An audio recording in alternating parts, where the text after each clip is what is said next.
Hello and welcome back to another episode of More Than a Business Live. My name is Mitch Case. I'm going to be your host today. I'm also the co-founder of More Than a Meal, where we help organizations strengthen their most valued relationships by showing gratitude and appreciation one meal at a time. We are on our 29th episode. And when I initially got this started, I really had these hopes of interviewing just really amazing leaders that are doing hard work day in and day out to create a space of work that people want to be a part of. And being able to do this over the last 6 months, it's really been amazing with just the individuals we get to have these conversations with. So I'm very appreciative of everybody that continues to tune in and watch this show live. Also want to give just a shout out to our sponsor, True Captive. They believe in healthcare that is personal and insurance that isn't complicated. So if you guys are ever wanting to learn more about True Captive or some of their leadership team, I would be more than happy to get you guys connected. You can also go to truecaptive.com if you have any interest in checking them out. So with today's guest today, I'm grateful to have him on the show. I'll welcome him into the view here in just a second as I do his intro. But I got the chance to talk with Sean just a little bit ago, and he is currently the CEO at Quality Data Systems, QDS. He started his career as a professional baseball player. Due to injury, kind of went into the corporate side of things, worked his way up into CEO in 2012. And just through our conversation, I could just tell that he is somebody that really, truly leads with transparency, resiliency, and is really committed to like enhancing that customer experience and having a very family-oriented company. So I knew without a doubt that he would be a great individual for this show. So without further ado, I'm going to go ahead and welcome Sean to the stage. Sean, welcome to the show, man. Hey, Mitch, glad to be here, man. Excited about this.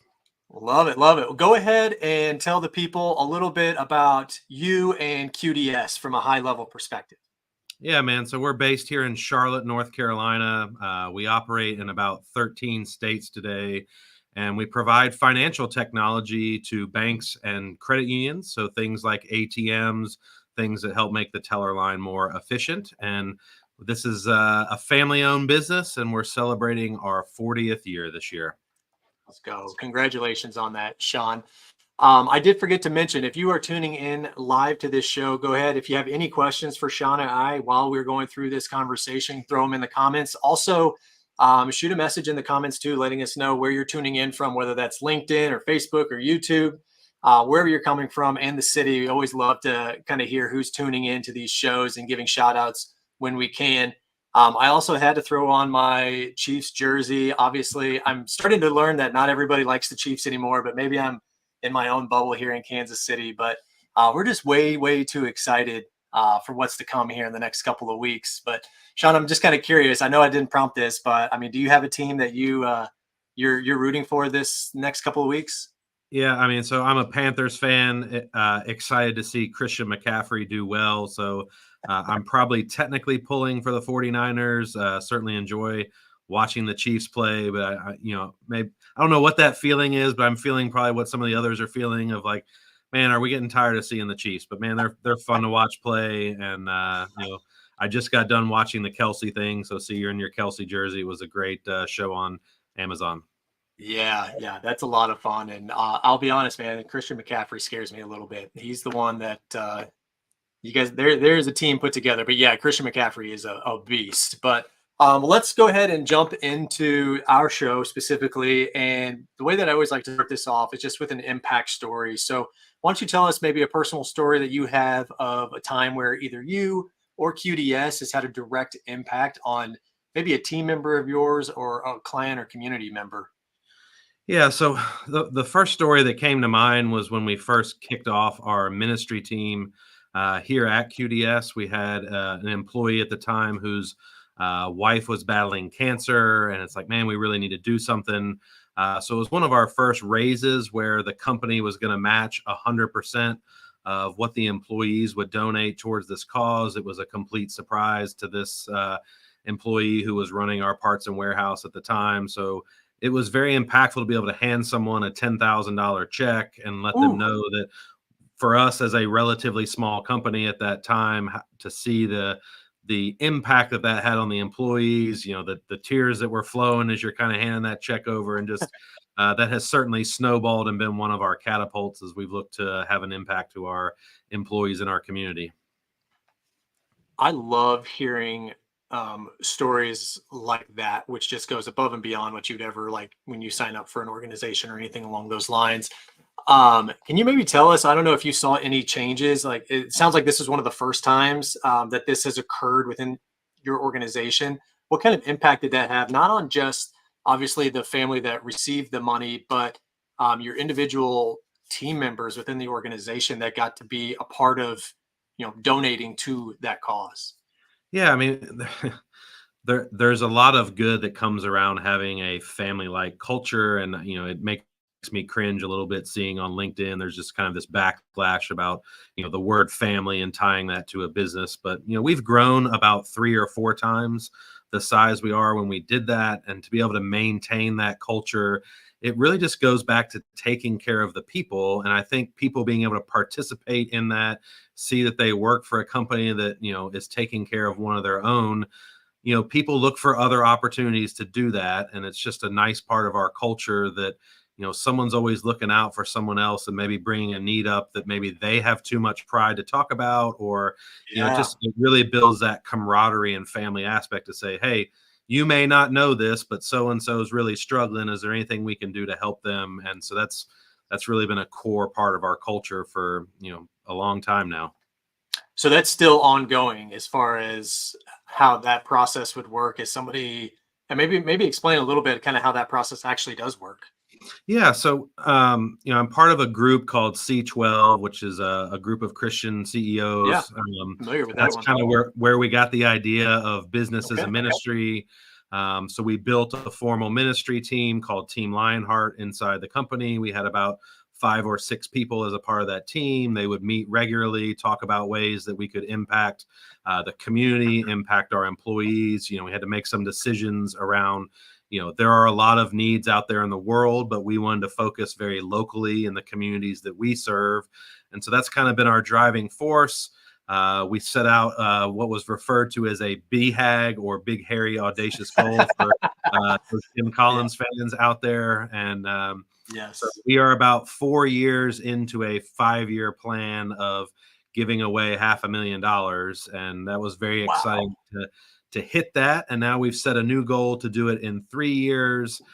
We were able to spin off and create our own 501c3 in 2021 called Lionheart Charities, that gives us a lot more flexibility around how we can have impact to the communities we serve. So we've continued to build a team here that is employee and local community focused, and try to give people some dominion over how we can help. So you've created a nonprofit within your organization that's led by your employees. Did I It's understand that right? it's technically now a standalone entity, even though Okay. 99.5% of the funding comes from QDS, or our The company. company. So Okay. Fair. it is its own LLC, but yes, it is a 501c3 that we have a lot of direction and energy behind. Man, that's fantastic. So, how do you guys, as an organization, with QDS being the majority of the funding, determine what cause you're going to go after? In a sense, yeah. Does that make sense? Yeah, it's Okay. Yeah. tough because there's a lot of ways you can help. Employee is probably one of our top ones to make sure that we're caring for the family. Okay. We've done a lot with first responders. We've done a lot with a company in town called Feeding Charlotte that is designed to take food that would be thrown out and take it to the food deserts around town to make sure that people have meals. So that's been a very positive partnership with us. Rich Armenia now is the director of Feeding Charlotte. So we've done things with breast cancer and stuff like that. So we have had a fairly broad focus, but probably first responders and feeding those around us, as well as schools and child related activities, have probably been our main pillars of service, if you will. Okay. And is that voted on by the employees within your organization, or just more of QDS as a whole? Uh, Probably now by this team. Okay, More it's been, hey, random needs have come up, and got it. ownership has kind of directed funds that way. But we've gotten into a more formal budgeting process and things like that. And our goal is hopefully upwards of 250,000 we could do this year Wow. through our Lionheart organization. I love that. Yeah. Well, congrats on the success with that so far, and just the impact that you're going to have locally. Just speaks volumes. So that's really, really amazing, and I love that that's a piece that generated out of your organization, um, from the values that you guys have. So congrats on that. Let's transition into specifically QDS. I know the Lionheart is going to be a big piece of what truly makes that more than a business, but maybe give us some other ideas on what truly makes QDS more than just a business. Yeah, I mean, I go back to that teamwork concept. I go back to things like really getting to know your people. We are currently launching a high potential and emerging leaders program. We're going to have about 14 or so of our employees in that program. It's been very touching to get to know people on a personal level. A lot of them have had family challenges, and so when you see people in the workplace and they may lack confidence, or they may struggle with certain things, and you get to really understand why. And well, my dad never believed in me, or I never got to hear, I'm proud of you. So that's where the impact for me is, coming from the sales side of, as I've grown up in the business. Sales is really my background, but it is now so much more exciting as a leader to pour into people and see people grow. And that's really what our focus has been. We've grown from roughly 30 people to 110 in the last like Wow. 5 to 6 years. So we need to continue to develop our people, develop our leaders. And so that's a lot of what we have going on. And then the message is we need to be a great business and deliver great products and services so that we can have a bigger impact on the communities in which we serve. So that's been kind of the rally cry. A lot of our culture and a lot of our people are very bought into that mission and that purpose, that we're going to take all of your talents that you could take anywhere else and funnel them together to be great and serve the community well.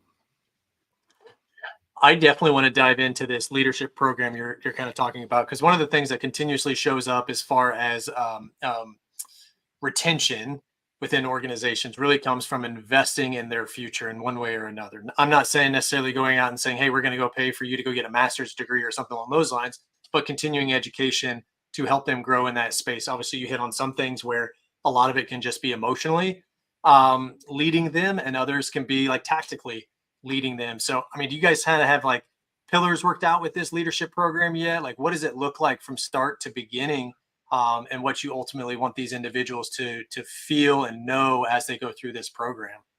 Yeah, I mean, I would say two founding principles here. One, we are very aware that people leave companies because of their manager, not because of the company. We feel like people are often thrown into leadership roles with no training. So we understand as a growing business that we need to invest in our people and teach them the skills. And so when you look at things like having crucial conversations, how do you give constructive feedback?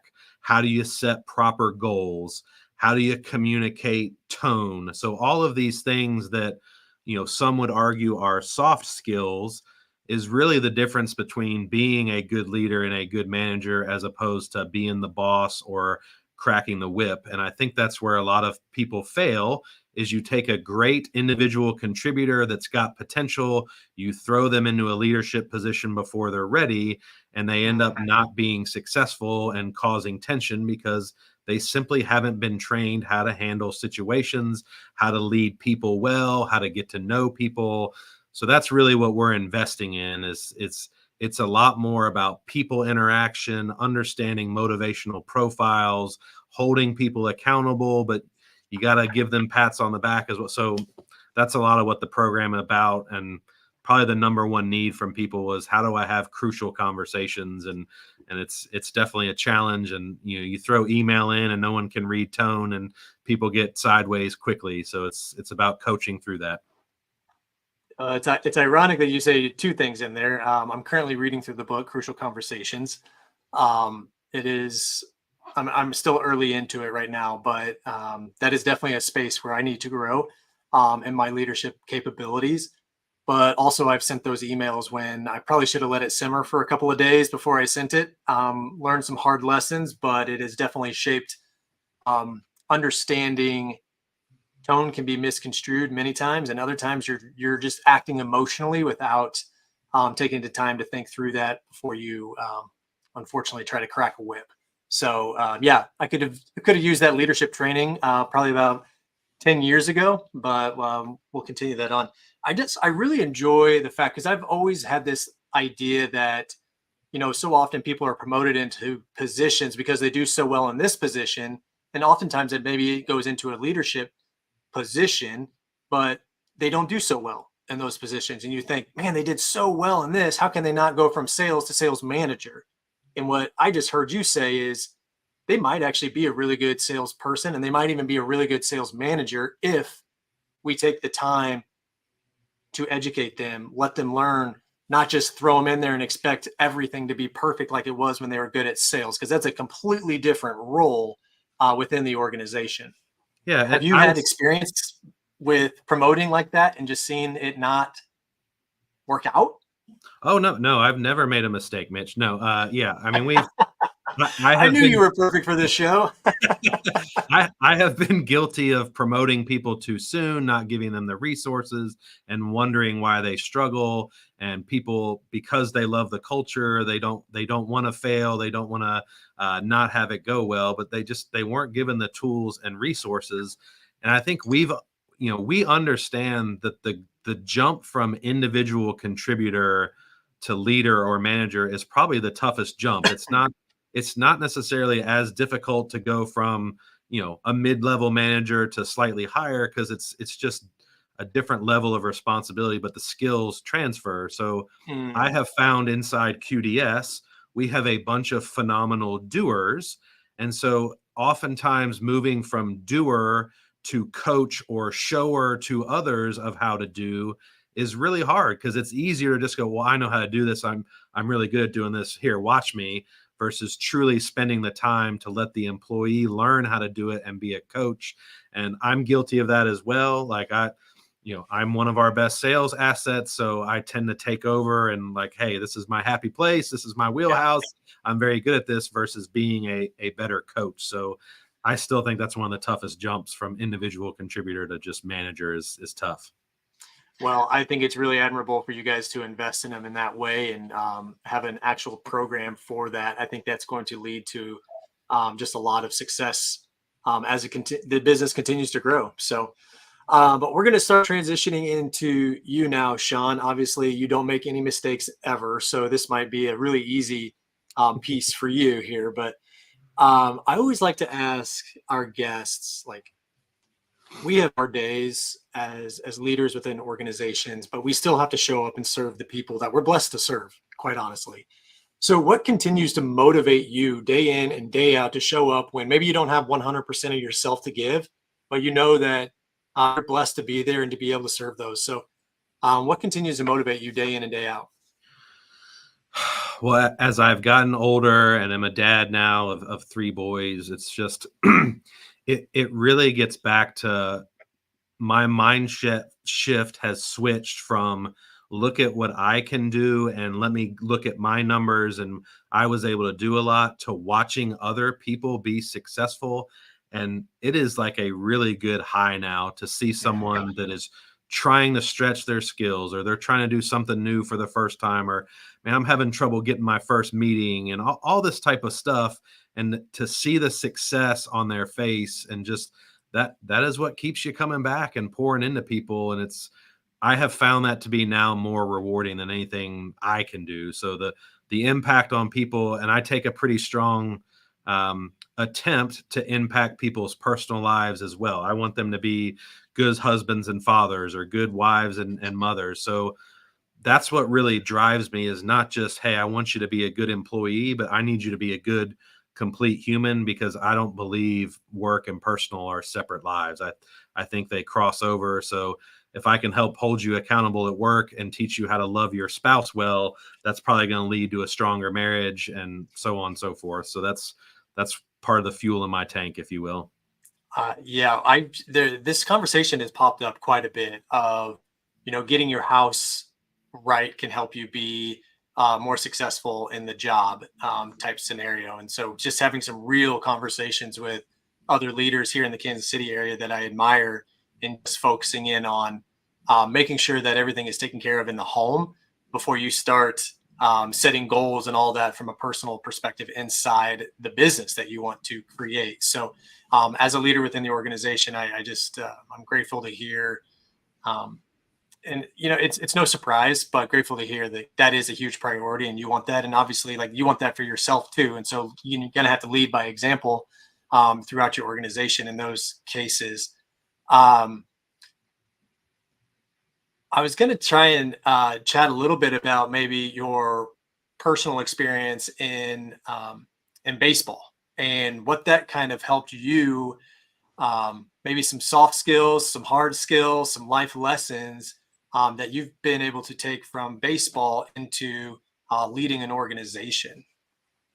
Yeah, I appreciate that question because I think there's a lot of parallels that I've been able to talk on in a number of places. But one, I played baseball where the most successful people only fail 7 out of 10 times. So it is a high failure sport. And there's a lot of film study and thinking, about how do I adjust on the fly? How am I a student of the game? How is this pitcher going to pitch me? So that's been one of the most valuable transition sets is being able to iterate quickly. The corporate buzzword is fail fast, but Right. Things like that of how to make adjustments. I would also say work ethic, trying to become an elite athlete and doing the extra things and getting the extra repetitions when others aren't. So that's making that extra phone call. That's, can I get a couple more things done? Can I make sure that my knowledge is just a little bit better than that competitor person that's going to be meeting with that same client? So I think athletics brings a lot of those lessons. I was a captain typically where I played, so it was also about serving others, and I enjoyed the team aspect. So that was one thing I liked about college sports more than pro sports was it was really about the team versus the individual. So if the guy hitting 2 places behind me was struggling or, just wasn't hitting the curveball real well, I would go back in the cage with him and throw him 30, 40, 50 curveballs and be like, man, just try to hit it that way because that would make our team better, build their confidence, make sure versus, well, I'm doing fine. Like, you got to figure it out, dude. So I got to make my money. I can't spend time on you.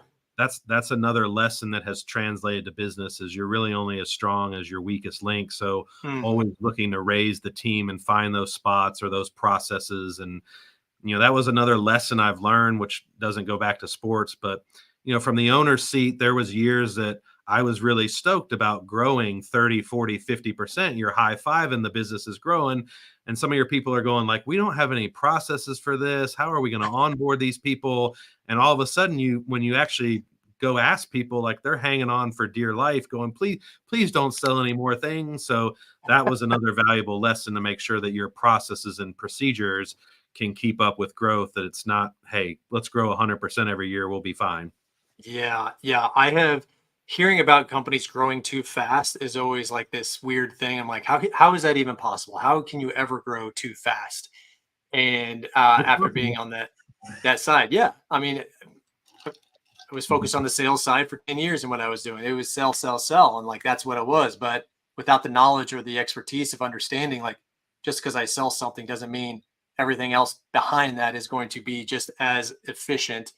Was definitely a lesson learned from my end and something we continue to have to focus on. So we are kind of nearing the end of the show here, Sean. I did want to show you that I hope I pronounced the name right. Shasta. She says, Shasta, she says, thanks for supporting the whole person at QDS. Blessed for your leadership. So thank you for tuning in, Shasta.